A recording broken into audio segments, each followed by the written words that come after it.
Welcome to the Wakey Bakey podcast.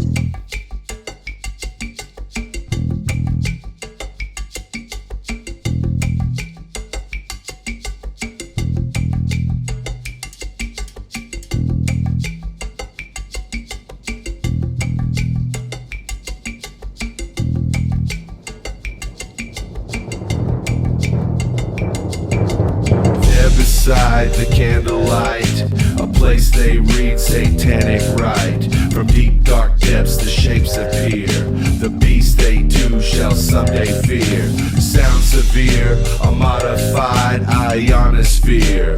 Weather wars and Tesla gear. Cataclysmic cavalier. We've got our dreams, they've got their missiles. Human versions of doggy whistles. Brown note make you shit your pants. Put you in an ambulance. Another coal-fired power plant. Tornadoes twist Los Angeles. Bullets buzz by like a swarm of hornets. These are the days of destruction and torment. Don't listen to me, but I think it's important. These are the days of destruction and torment. Bullets buzz by like a swarm of hornets. These are the days of destruction and torment. Don't listen to me, but I think it's important. These are the days of destruction and torment. These are the days of destruction and torment. These are the days of destruction and torment. Okay, champs, today this is the last day of the big show here at the Convention Center in Las Vegas, and I got a really special guest today right here that I found. This is your first year at being at Champs, yes? Yeah, as a matter of fact, this is the first year that Champs has even ever had a division to host our company. That's fucking badass. Okay, I don't want to fuck this up, so I'm going to let you tell everybody what you got going on here, who you're with and everything. Absolutely. So I'm Chad. I'm with Coast to Coast Mycology. We are a liquid culture provider for mushroom growing. Nice. We've helped Champs get the mycology portion of this set up. We've been working with their team just to kind of make sure that the marketing aspect of it is kind of understood, and obviously they want to grow the presence here. So we're just really excited to be here. We're for a lot of us, everybody that's here, and not just myself, all the other mycology teams that are here. For all of us, this is kind of us like breaking ground right now. We're most definitely. We're trying to get our products out there. We're trying to, we have a vision here, all of us, and I know it. I don't even need to talk to the people. Very true. This is very true what you're saying. We're all in the same mentality of we're trying to accomplish something. We're trying to get them into people's homes. You're also at a time right now when this is being approached a lot more open-mindedly than it has been in the past. Oh, yeah. It's always been in the past. That's the devil. That's the mind frame. Right. It's drugs. It's bad. It's the devil. Right. Not what can we do with this, and how can this work for the better? I think it's funny that that's the case. That they don't want to look at what can help the mind, but when it comes to pain, fentanyl. Give them the most harshest stuff that'll kill them. That's bad, it's okay, but something that actually will help you and do good for you, you're not going to get that. You're not going to get the support for that. So that's badass, because what you guys are doing is really groundbreaking. It's really historical as well, too, because you're setting up the market for the future. They're looking at you right now as to how this works out. You're the blueprint, kind of, sort of. Thank you. That is badass. I give you much kudos for definitely stepping up to that. How long have you been doing this for? Thank you. I mean, so in terms of on a business sense, we're really looking at like 5 years at this point. Okay. Oh wow. But in terms of that involves everything. That involves planning. That involves testing. That involves R&D. Exactly. That involves scaling. That involves definitely. building team. These are building things a that team. take time. Yep. We're lucky to still be here. Nice. And I'm not still here without my team. The fact that we're here at Champs, it's a testament to how hard my entire team has worked. That's badass. That's so badass. And we're proud of what we've accomplished so far. I really feel like when I got into this, I wanted to. My goal. I only had one goal, and that was just to get mushrooms into everybody's house. Right? Nice. That's the ultimate goal. Nice. And so that involved me thinking of doing anything and everything that you could, whether that was consulting, teaching people how to do this, how to do it on a larger scale, developing systems. I developed a few different systems as well.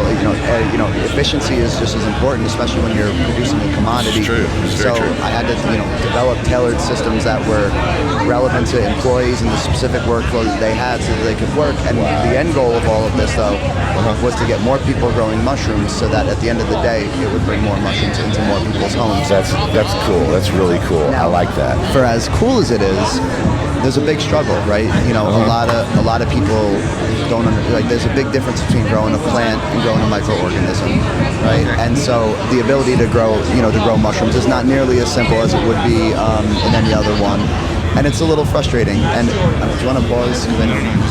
Jordan. They're in and out all the time. It just happens like that. Yeah. She'll be going here in a minute. Okay.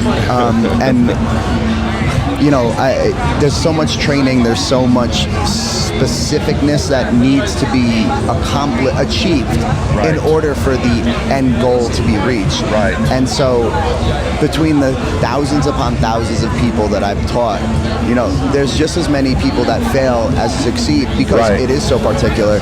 It's a very precise situation. You know, and one of the things that I didn't expect when I started getting to the business side of this is, a lot of people come to me because they're dealing with something internally. You know, some sort of trauma is leading them to reach out to me because they believe that the medicine will help them. And so they want to make their own medicine. And so what happens is that I would teach people, and again, some people would succeed, but the people who failed, those people that failed, the last thing that they needed to happen right now was a failure because they are building up a hope in their own mind that they're going to succeed, right? And so imagine if you're somebody who knows nothing about this other than somebody telling you, hey, I want to start microdosing and you should do it. Get off your Xanax, get off your Adderall. This will help you, right? Okay? And so somebody goes, oh, just grow your own psychedelic mushrooms. Okay, so that's a daunting task to start off with right there. And having done it, I know. Okay. Let's just hypothetically say you're 55 years old, you've been on antidepressants your entire life. And one of your friends tells you that, you know, that this is what they've been doing to help them. Is a 55-year-old going to successfully be able to navigate through Reddit, through Instagram, through Shroomery, and get the information? No, right? And so that just led me and my team to working on multiple, solutions that allowed for us to provide more accessible, easier for somebody at any age to get into this if they were looking to get into this. Correct. Right. There's one mission here, and it's to get the medicine into people's homes. I like that. I can tell you're the real deal about this because there's a lot of people that they're just in it for money. What can we do money-wise? What can we get money-wise out of this? I can tell that's not your case. You dot your I's, you cross your T's, you're doing your homework. You understand the importance of what you're doing. That's a beautiful thing. That's badass. I don't feel there's a lot of people that are genuine and like that in life nowadays. Thank you. Everybody's out to, what can I do? How can I get the quickest buck? My business partners actually, they consider it a fault of mine, actually, right? And not in a bad way. Right. No, I understand. But they always joke. They're like, don't let Chad make the decision because it's up to him. He's just going to give everything away for free. Right. No, and I understand. You want to help people. That's why I got into the cannabis industry. When I first moved out here, I inherited my grandparents' house, and I was telling my lady, we can go anywhere, but it's got to be a legal state. That's all I want. She's like, okay, you get into this, though. Go do your research. Learn. Don't make it some back alley deal, I've done that in my life. That's how I've made money a lot of times in my life. That's all of us. I've learned a lot, right. Mm-hmm. But at the same time, I do want to help people. And when I moved out here, I learned so much about CBDs and things like that. I used to fucking grow mushrooms. I shouldn't probably say this, but I used to grow mushrooms. Yeah, lion's mane and reishi. It was probably a good 20 years ago now. Statute of limitations, I'm sure, right? well, I mean, you just said you grow mushrooms and you grew lion's mane and reishi, right? Right, exactly. Exactly. But knowing that, there's a lot of people, when I did it before, it was because we were having a lot of fun. We were having a good time. Yep. But then there were some people of mine that were really messed up mentally, and I saw what it was doing to them, and we started getting into more shamanistic style approaches to tripping. Right. And it wasn't, let's go out to all the bars tonight and do this. No, let's go out into nature. let's go build a fire and sit around and talk about things, you know? And the things that are bothering you seem to come out with those. And you know what? There's been many of my friends that have opened up about things and started going on a bad trip, and I sat there and talked them down out of it. I became really good at it. That's when I was like, there's something more to this, definitely. Now you fast forward to the time we're in now, where legalization is happening and states get to make up their own rights and their own ideas and their own minds about how they want to do things. You're going to start seeing this medicine help out a lot more. Oh, yeah. I mean, even the military, if I'm correct, looks at psychedelics for PTSD. They do. They don't really want to talk about that a lot, I don't think, No. but it is being looked at. So even on that level, they understand that there is a need for research on this. Yep. That right there is saying so much to where we're going with this. That's a beautiful thing. A lot of your antidepressants and medicines that are out there, that shit's horrible. Right. It wrecks your body. I had a lady that I was talking to not too long ago, probably maybe a couple of months ago, and she was on antidepressants for like 30 years. Yep. She said, I was on them for 10 years regularly, daily. She goes, then I spent 15 years getting off of them. And it took cannabis and CBDs to do that. And she didn't say anything about the mushroom aspect, but I kind of feel that she kind of hinted at that a couple of times, I felt like. Yeah. And I think that probably helped her out a lot too. Absolutely. And I feel like you said it well. You know, a lot of people, right, when they first take mushrooms. Now, this has changed in recent times. Yes. 10 years ago, 95% of people, when they're seeking mushrooms, were seeking it to trip. Right. It was an enjoyment. It was entertainment. You know, right. And, well, that's what they had hoped for. Right. You know, they won't give you that option, but exactly. Yeah, that is very true. Yeah. And you know, and I think that you know, at that point in time, right, you started to get a lot of people such as you know, like how you and your friends were, right, where that trip becomes a lot more spiritual, it becomes a lot more internal, it becomes a lot more meaningful, and so you see even the evolution of yourself in it. When you first took it, it's, oh, we're gonna have fun, we're gonna, right, you essentially an immature thought, and I don't want to say that having fun is immature. It's not. Exactly. Right, I understand exactly what you're saying, though. It was a very juvenile approach to things.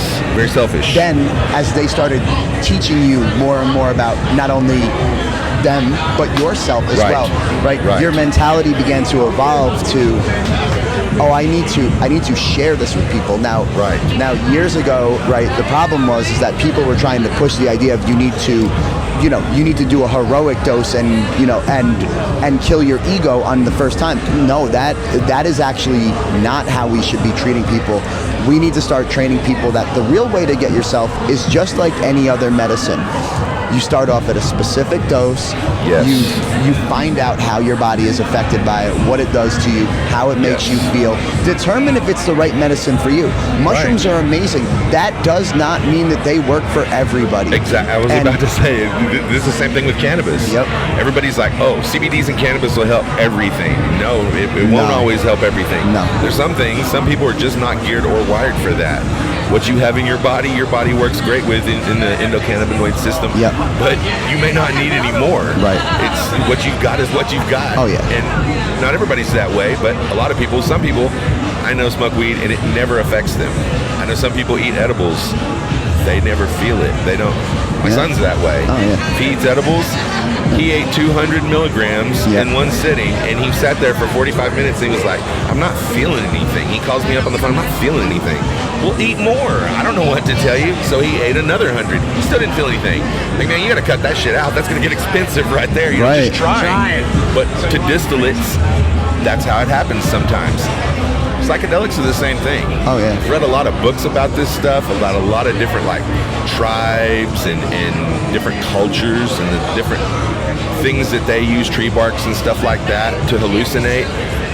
Just because I understood a long time ago that those type of things help out with the mind and PTSD and things like that a lot of people don't want to talk about or don't want to, I guess, really touch on. Mental illness in this country is such a stigma.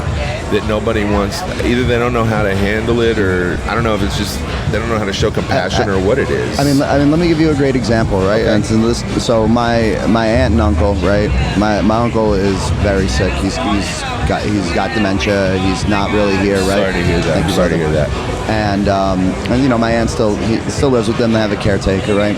And so my aunt, so we had a death in the family, right? And so my aunt went to the funeral, right? And she came back, right? And so we ended up seeing them the next weekend, and we were talking about these, you know, this human compassion, and we were having these conversations. And she said to me, she goes, "Do you know?" She goes, at the funeral, she goes, "I stayed the whole time," and she goes, "2 people asked me how my husband was doing, and nobody asked me how I was doing." And she goes, "But let me ask you something. If he had cancer, do you think that people would ask me everything? And do you think that they would be more concerned about how I was holding up?" And so I looked at her and I was like, wow, first off, what a fascinating perspective, right? You're taking one terrible thing and comparing it to the next, but a different situation, right? Because this is a mental health issue, right? Dementia is the losing of the mind. It's not a cancer that's taking over your body, right? My uncle is he's still there. He can still move. He can still walk, right? So in people's minds, it's like, oh, well, his brain is gone, right? You know, but he's not sick, and it's like, no, like you're not taking anything into consideration, and it sort of was. So a lot of times, till people go through that, they don't have a clue, right? They don't understand at all, right? And it's like a good point, right? You know, human compassion. Like we care so little about mental health that my aunt's own family didn't ask how she was doing, and it kind of just made me take a step back and just think about, again, right, how much humans have lost the ability to be human. And I feel that society has made it this way. I actually also believe that prescription drugs have a role in that as well. I think you might be right about that. Because we are altering the way that our minds think in a permanent way. And listen, I have a lot of friends who have, you know, been addicted to opioids, and one thing I can tell you, they all act exactly the same. This is true.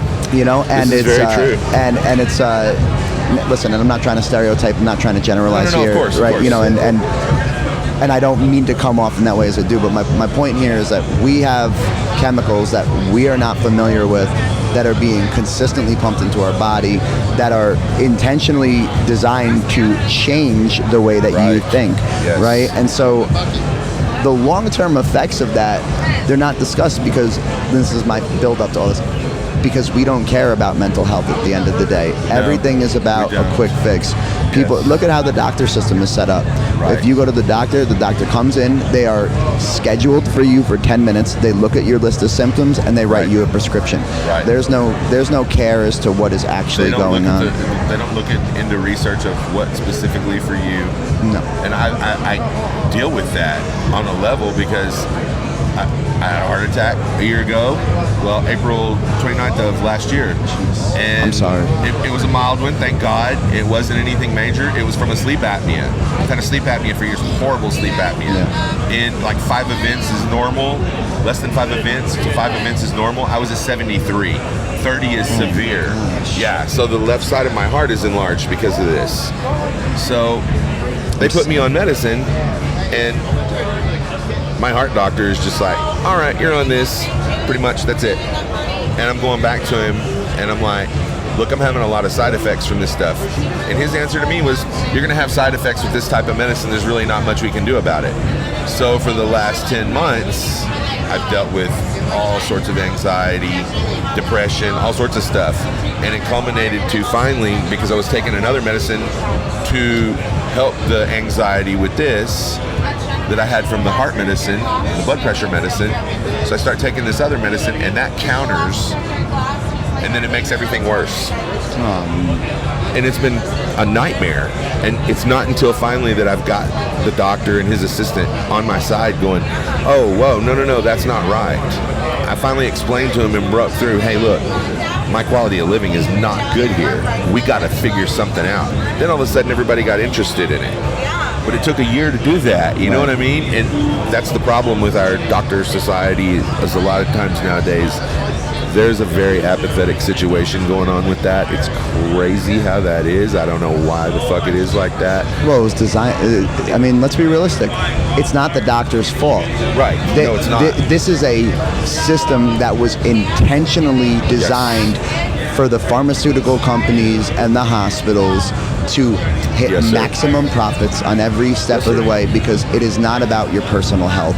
No, it's not. It is about making sure that their pockets are lined. Of course. My wife just went through and had it was a bariatric sleeve surgery done. And in doing that, when she had that done, they gave her a prescription for pain medicine. 2 weeks worth of pain medicine. They ended up cutting it back to 1 because the insurance didn't want to pay for it. They said you have to go back, make another appointment with the doctor, and you can do this again. Wow, really?